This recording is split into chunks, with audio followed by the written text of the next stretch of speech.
There were more Joes on Venus than you could shake a ray gun at. Perhaps there was method in Colonel Walsh's madness. Murder madness, when he ordered Major Polk to scan the planet for a guy named Joe. Hello everyone, welcome back to Bobby D's Reading Room. I'm Bobby D. Lux. This is my reading room, where I invite you to stick around for a little bit, pull up a chair, join me on a journey to Venus, and let me read you a story. If you enjoy the story and want more, hit that like button and subscribe. Today's story is a good one by S.A. Lombino, better known as Evan Hunter, better known still as Ed McBain. It's A Planet Named Joe, originally published in Planet Stories, November 1952. And now, please enjoy A Planet Named Joe. Colonel Walsh had a great sense of humor.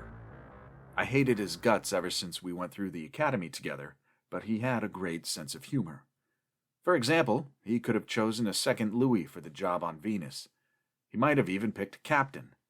But he liked me about as much as I liked him, and so he decided the job was just right for a major. At least, that's what he told me. I stood at attention before his desk in the patrol station. We were somewhere in Area 2 on Earth, takeoff point for any operations in Space 2. The duty was fine and I liked it a lot. Come to think of it, the most I ever did was inspect a few defective tubes every now and then. The rest was gravy, and Colonel Walsh wasn't going to let me get by with gravy. "It will be a simple assignment, Major," he said to me, peering over his fingers. He held them up in front of him like a cathedral. "Yes, sir," I said. "It will involve finding one man, a Venusian native." I wanted to say, "Then why the hell don't you send a green kid on the job? Why me?" Instead, I nodded and watched him playing with his fingers. "The man is a trader of sorts, rather intelligent." He paused, then added, "For a native, that is." I had never liked Walsh's attitude toward natives. I hadn't liked the way he treated the natives on Mars ever since he'd taken over there, which brought to mind an important point. "I always figured Venus was under the jurisdiction of Space 3, sir. I thought our activities were confined to Mars." He folded his fingers like a deck of cards and dropped them on his desk, as if he were waiting for me to cut. He said. "Yes, that's true, but this is a special job. It just so happens this Venusian is the one man who can help us understand just what's happening on Mars." I tried to picture a Venusian understanding Mars, and I didn't get very far. "He's had many dealings with the natives there," Walsh explained. "If anyone can tell us the reasons for the revolt, he can." If Walsh really wanted to know the reasons for the revolt, I could give them to him in one word.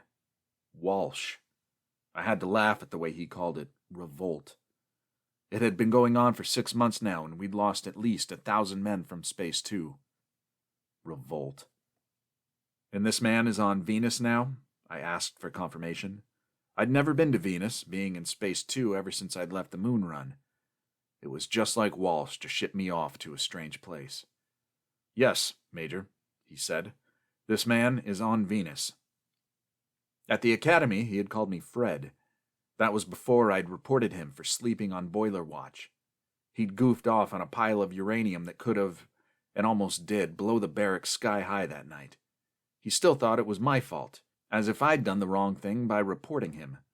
And now, through the fouled-up machinery that exists in any military organization, he outranked me. "And the man's name, sir?" "Joe." A tight smile played on his face. "Joe what?" I asked. "Just Joe." "Just Joe?" "Yes," Walsh said. "A native, you know. They rarely go in for more than first names, but then it should be simple to find a man with a name like Joe. Among the natives, I mean." "I don't know, sir." "A relatively simple assignment," Walsh said. "Can you tell me anything about this man? Physical appearance, personal habits, anything?" Walsh seemed to consider this for a moment. "Well, physically, he's like any of the other Venusians, so I can't give you much help there. He does have a peculiar habit, though." "What's that?" "He has an affinity for Terran cigarettes." I sighed. Well, it's not very much to go on. "You'll find him," Walsh said, grinning. "I'm sure of it." The trip to Venus came off without a hitch. I did a lot of thinking on that trip. I thought about Mars and the revolt there. And I thought about Colonel Leonard Walsh and how he was supposed to be quelling that revolt. Ever since Walsh had taken command, ever since he started pushing the natives around, there had been trouble. It was almost as if the whole damn planet had blown up in our faces the moment he took over. Swell guy, Walsh. Venus was hotter than I'd expected it to be. Much too hot for the tunic I was wearing. It smelled, too.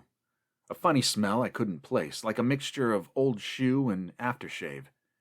There were plants everywhere I looked. Big plants and small ones, some blooming with flowers I'd never seen before, and some as bare as cactus.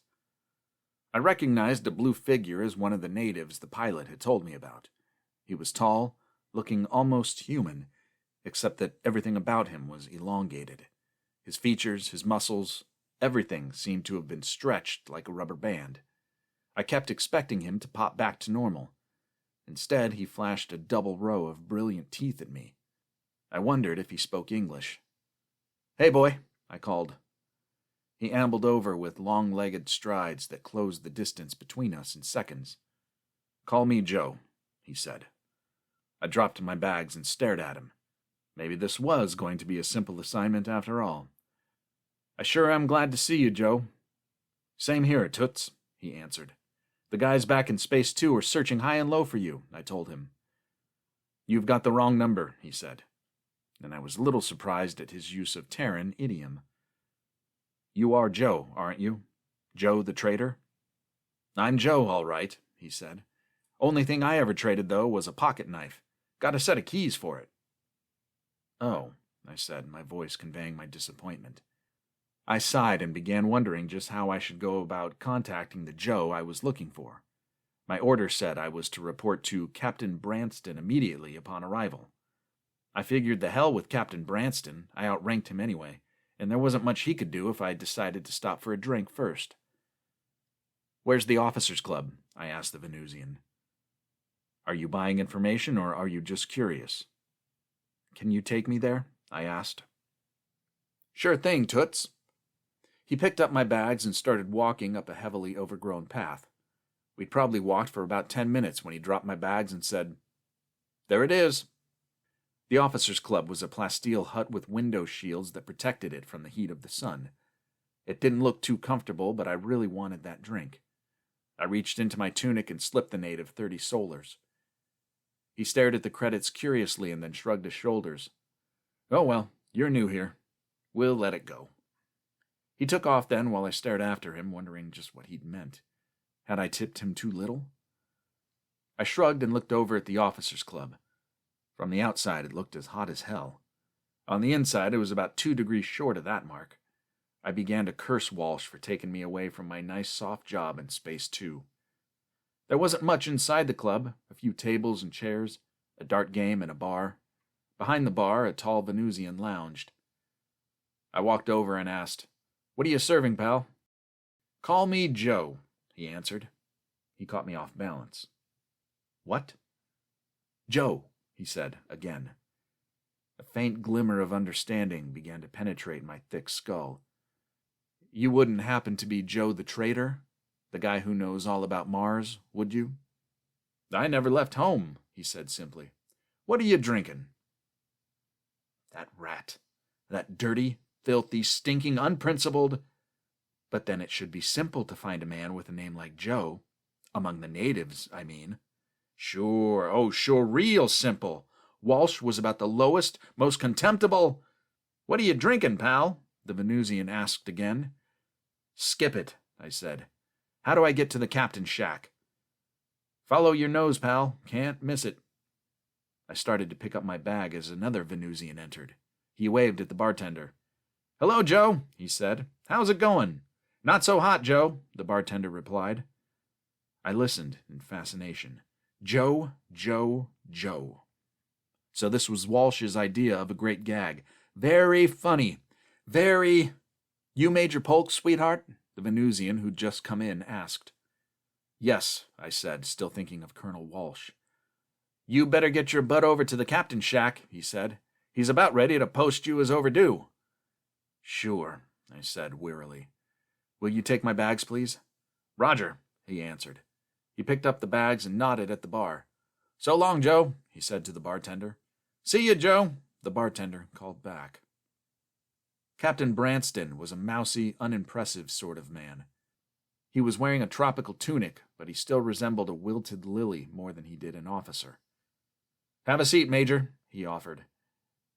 He reached for a cigarette box on the desk and extended it to me. He coughed in embarrassment when he saw it was empty. Quickly, he pressed a button on his desk and the door popped open. A tall blue Venusian stepped lightly into the room. Sir? The Venusian asked. We're out of cigarettes, Joe, the captain said. Will you get us some, please? Sure thing, the Venusian answered. He smiled broadly and closed the door behind him. Another Joe, I thought. Another damned Joe. They steal them, Captain Branston said abruptly. Steal what? I asked. Cigarettes. I sometimes think the cigarette is one of the few things they like about Terran culture. So Walsh had taken care of that angle, too. He does have a peculiar habit, though. He has an affinity for Terran cigarettes. Cigarettes was the tip I should have given, not solars. All right, I said. Suppose we start at the beginning.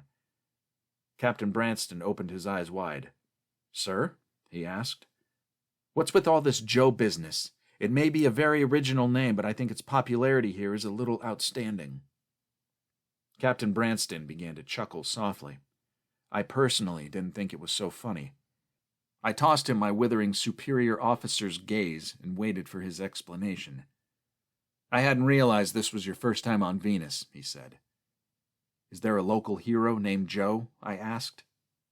No, nothing like that, he assured me. It's a simple culture, not nearly as developed as Mars. I can see that, I said bitingly. And the natives are only now becoming acquainted with Terran culture. Lots of enlisted men, I began to get the idea, and I began to appreciate Walsh's doubtful ancestry more keenly. It's impossible to tell exactly where it all started, of course, Branston was saying. I was beginning to get angry, very angry. I was thinking of Walsh sitting back in a nice, cozy foam chair back on Earth. Get to the point, Captain, I barked. Easy, sir, Branston said, turning pale. I could see that the captain wasn't used to entertaining majors. The enlisted men, you know how they are. They'll ask a native to do something, and they'll call him Joe. Hey, Joe, give me a hand with this, or, listen, Joe, how'd you like to earn some cigarettes? Do you follow? I follow, all right, I said bitterly. Well, Branston went on, that sort of thing mushrooms. The natives are a simple, almost childish people. It appealed to them, the Joe business, I mean. Now, they're all Joe. They like it, that and the cigarettes. He cleared his throat and looked at me apologetically, as if he were personally responsible for Venusian culture. In fact, he looked as if he were responsible for having put Venus in the heavens in the first place. Do you understand, Major? Just a case of extended idiom, that's all. Just a case of extended idiot, I thought. An idiot on a wild goose chase a hell of a long way from home. I understand perfectly, I snapped. Where are my quarters? Branston asked a Venusian named Joe to show me my quarters, reminding me that Chow was at 1300. As I was leaving, the first Venusian came back with the cigarettes Branston had ordered. I could tell by the look on his face that he probably had a half a carton stuffed into his pockets. I shrugged and went to change into a tropical tunic. I called Earth right after Chow. The captain assured me that this sort of thing was definitely against regulations, but he submitted when I twinkled my little gold leaf under his nose. Walsh's face appeared on the screen. He was smiling, looking like a fat pussycat. What is it, Major? He asked. This man Joe, I said. Can you give me any more on him? Walsh's grin grew wider. Why, Major, he said. You're not having any difficulties, are you? None at all, I snapped back. I just thought I'd be able to find him a lot sooner if... Take your time, Major, Walsh beamed. There's no rush at all. I thought, I'm sure you can do the job, Walsh cut in. I wouldn't have sent you otherwise. Hell, I was through kidding around. Look, he's somewhere in the jungle, Walsh said. I wanted to ram my fist into the screen, right smack up against those big white teeth. Instead, I cut off the transmission and watched the surprised look on his face as his screen went blank millions of miles away. He blinked at the screen, trying to realize I'd deliberately hung up on him. "Polk!" he shouted. "Can you hear me?" I smiled, saw the twisted hatred on his features, and then the screen on my end went blank too. He's somewhere in the jungle, you know. I thanked Captain Branston for his hospitality and went back to my quarters. As I saw it, there were 2 courses for me to follow. One, I could say the hell with Walsh and Venus. That would mean hopping the next ship back to Earth. It would also mean disobeying the direct order of a superior officer. It might mean demotion, and it might mean getting bounced out of the service altogether. 2, I could assume there really was a guy named Joe somewhere in that jungle. A Joe separate and apart from the other Joes on this planet. A traitor Joe who knew the Martians well. I could always admit failure, of course, and return empty-handed, mission not accomplished. Or I might really find a guy who was Traitor Joe. I made my decision quickly. I wanted to stay in the service, and besides, Walsh may have been on the level for the first time in his life. Maybe there was a Joe here who could help us on Mars. If there was, I'd try to find him. It was still a hell of a trick, though. I cursed Walsh again and pushed the buzzer near my bed. A tall Venusian stepped into the room. "Joe?" I asked, just to be sure. "Who else, boss?" he answered. "I'm trying to locate someone," I said. "I'll need a guide to take me into the jungle. Can you get me one?" "It'll cost you, boss," the Venusian said. "How much?" "2 cartons of cigarettes, at least." "Who's the guide?" I asked. "How's the price sound?" "Fine, fine," I said impatiently. And the captain had said they were almost a childish people. "His name is Joe," the Venusian told me. "Best damn guide on the planet. Take you anywhere you want to go, do anything you want to do. Courageous, doesn't know the meaning of fear. I've known him to—" "Skip it," I said, cutting the promotion short. "Tell him to show up around 1500 with a complete list of what we'll need." The Venusian started to leave. "And Joe," I said, stopping him at the door, "I hope you're not overlooking your commission on the deal." His face broke into a wide grin. "No danger of that, boss," he said. When he was gone, I began figuring out a plan of action. Obviously, I'd just have to traipse through the jungle looking for a guy named Joe on a planet where everyone was named Joe. Everybody at least but the captain, the small garrison attached to the station, and me.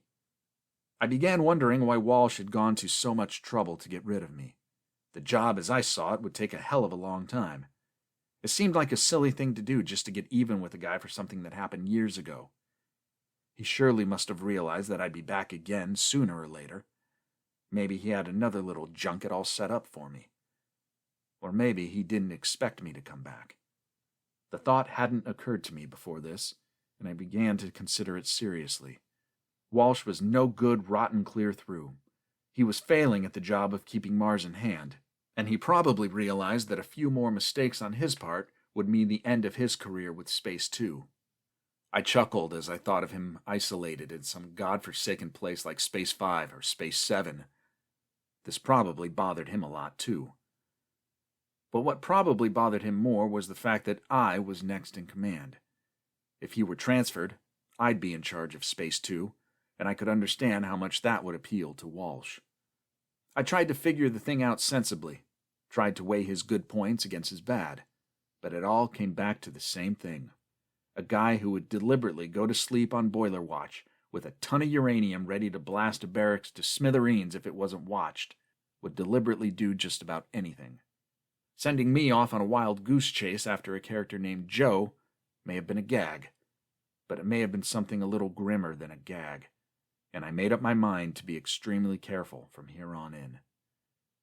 The guide arrived at 1500 on the dot.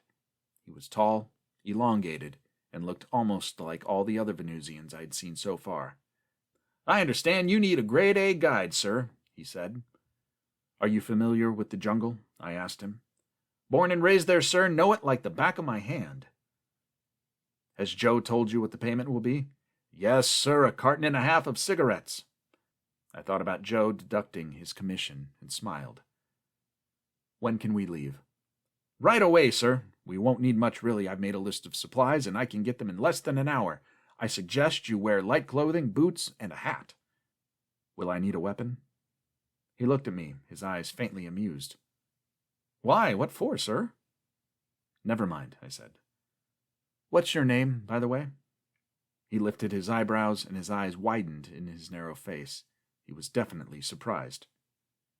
"Joe," he said. "Didn't you know?" When we'd been out for a while, I discovered why Joe had suggested the boots and the hat. The undergrowth was often sharp and jagged, and it would have sliced my legs to ribbons were they not protected by the high boots. The hat kept the strong sun off my head. Joe was an excellent guide and a pleasant companion. He seemed to be enjoying a great romp, seemed to love the jungle and take a secret pleasure in the work he was doing. There were times when I couldn't see 3 feet ahead of me. He'd stand stock still for a few minutes, his head barely moving, his eyes darting from one plant to another. Then he'd say, "This way," and take off into what looked like more impenetrable jungle, invariably to find a little path leading directly to another village. Each village was the same. The natives would come running out of their huts, tall and blue, shouting, "Cigarettes, Joe, cigarettes!" It took me a while to realize they were addressing me and not my guide. Everybody was Joe. It was one beautiful, happy, joyous round of stinking hot jungle, and I wasn't getting any nearer my man. Nor had I any idea how I was supposed to find him. I began to feel pretty low about the whole affair. Joe, on the other hand, enjoyed every moment of the trip. In each village he greeted the natives cheerfully, told them stories, swapped gossip and jokes. And when it was time to leave, he would say goodbye to all his friends, and we would plunge into the twisted foliage again. His spirits were always high, and he never failed to say the right thing that would give a momentary lift to my own depressed state of mind. He would talk for hours on end as we hacked our way through the jungle. "I like Venus," he said once. "I would never leave it." "Have you ever been to Earth?" I asked. "No," Joe replied. "I like Terrans too, you understand. They're good for Venus, and they are fun." "Fun?" I asked, thinking of a particular species of Terran. Species Leonard Walsh. Yes, he said wholeheartedly. "They joke and they laugh and, well, you know." "I suppose so," I admitted. Joe smiled secretly, and we pushed on. I began to find more and more that I had started to talk freely to Joe. In the beginning, he had been just my guide. There had been the strained relationship of employer and employee.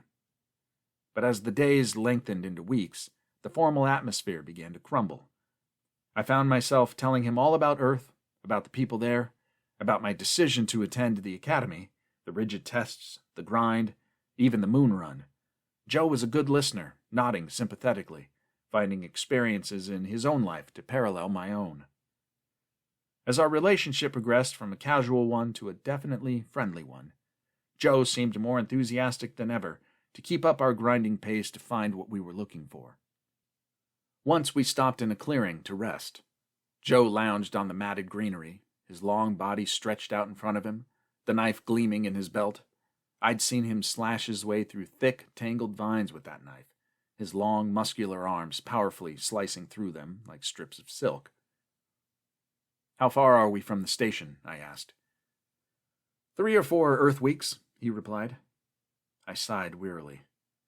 "Where do we go from here?" "There are more villages," he said. "We'll never find him." "Possibly," Joe mused, the smile creeping over his face again. "A wild goose chase, a fool's errand." "We'd better get started," Joe said simply.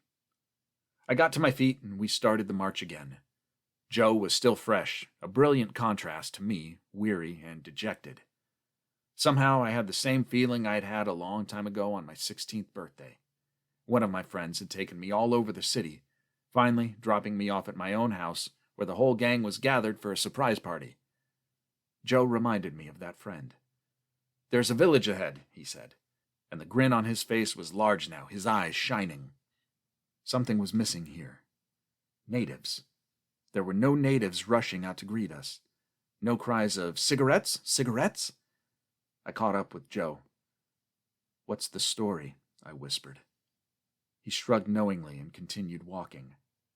And then I saw the ship, nose pointed into space, catching the rays of the sun like a great silver bullet. "What?" I started. "It's all right," Joe said, smiling. The ship looked vaguely familiar. I noticed the crest of Space 2 near the nose, and a lot of things became clear then. I also saw Walsh standing near one of the huts, a stun gun in his hand. "Hello, Major," he called almost cheerfully. The gun didn't look cheerful, though. It was pointed at my head. "Fancy meeting you here, Colonel," I said, trying to match his joviality. Somehow it didn't quite come off. Joe was walking beside me, waving at the Colonel, beaming all over with happiness. "I see you found your man," Walsh said. I turned rapidly. Joe nodded and kept grinning, a grin that told me he was getting a big kick out of all this, like a kid playing a game.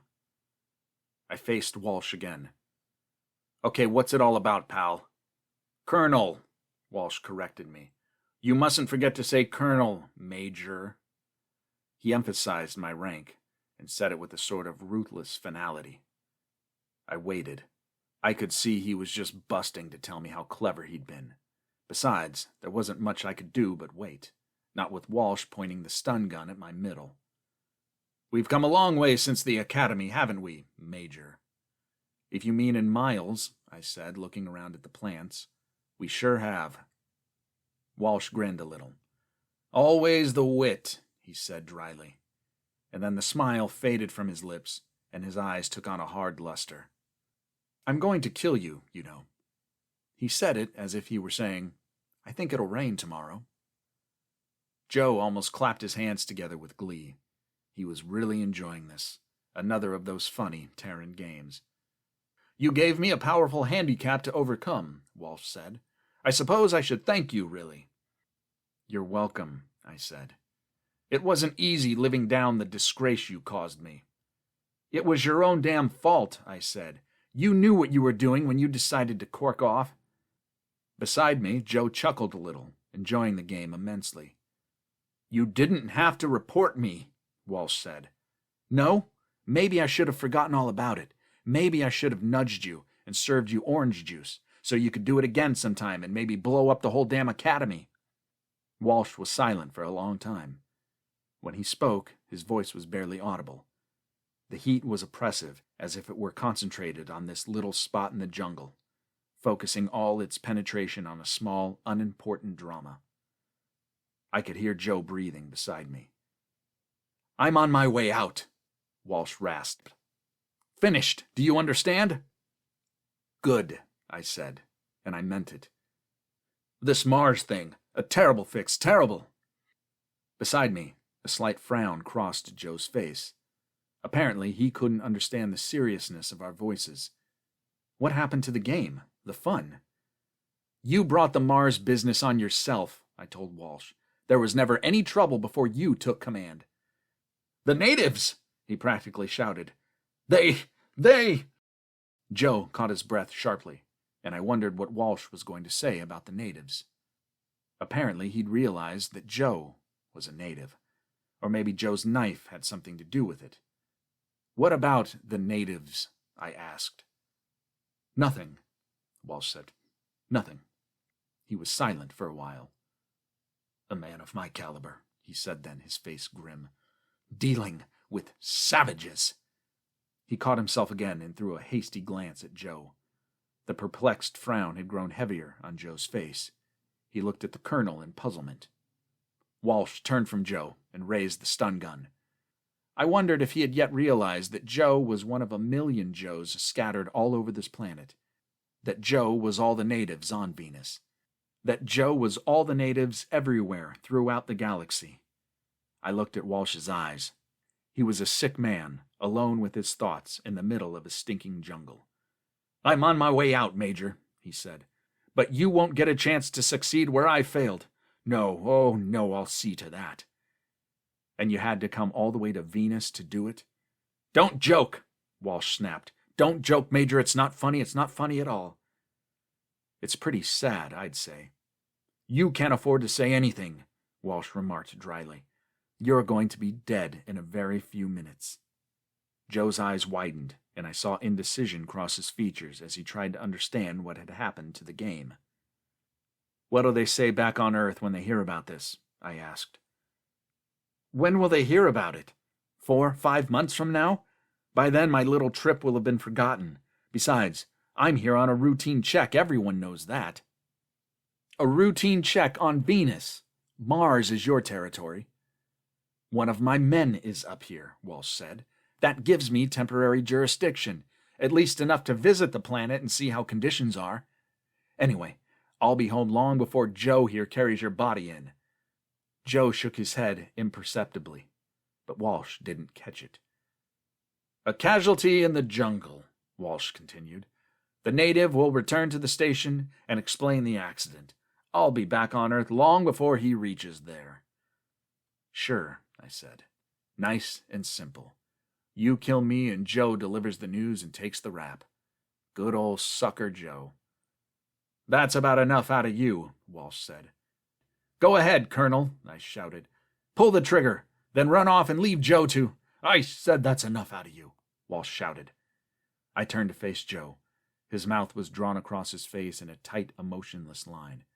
He stepped in front of me and stared at Walsh. "Get out of the way," Walsh commanded. Joe shook his head slowly. "This is not what you told me. A friend, you said. A surprise. You said you wanted to—" "Get out of the way, you damn sav—" With one swift movement, Joe leaped forward. The knife gleamed in his hand, and there was momentary panic on Walsh's face. The stun gun snapped up. It crackled once in the Venusian jungle, its blast blinding me for a moment. It shuddered through Joe's left arm and paralyzed it momentarily. But the hand with the knife was hacking away at Walsh's throat, the blood dripping down over the silver planet on the collar of his tunic. I made my report to Branston. I told him the body of Colonel Leonard Walsh had been discovered in the jungle. He was barely alive when he'd been found. I administered aid, but his knife wounds had proved to be fatal. He died shortly after I found him. "Awful," the captain said. "Awful." I nodded sympathetically. "Did he say anything? Did he give you any idea? Did he say who did it?" "Yes," I said. "He told me who murdered him." We were standing near the platform of my ship, waiting for them to prepare for blastoff. "Well, who, Major?" he asked. "Who did he say did it?" "Joe," I explained. "A native named Joe." The end. Thank you for listening. A friend in need, am I right? Joe turned out to be a pretty solid guy. Which Joe? That Joe, every Joe it would seem. Anyway, if you like this story, please consider giving it a like and subscribing wherever you're listening. I hope you enjoyed our time together today. If you did, feel free to share the show with your friends and invite them back with you for another visit to Bobby D's Reading Room. We never close. Until next time, ta-ta.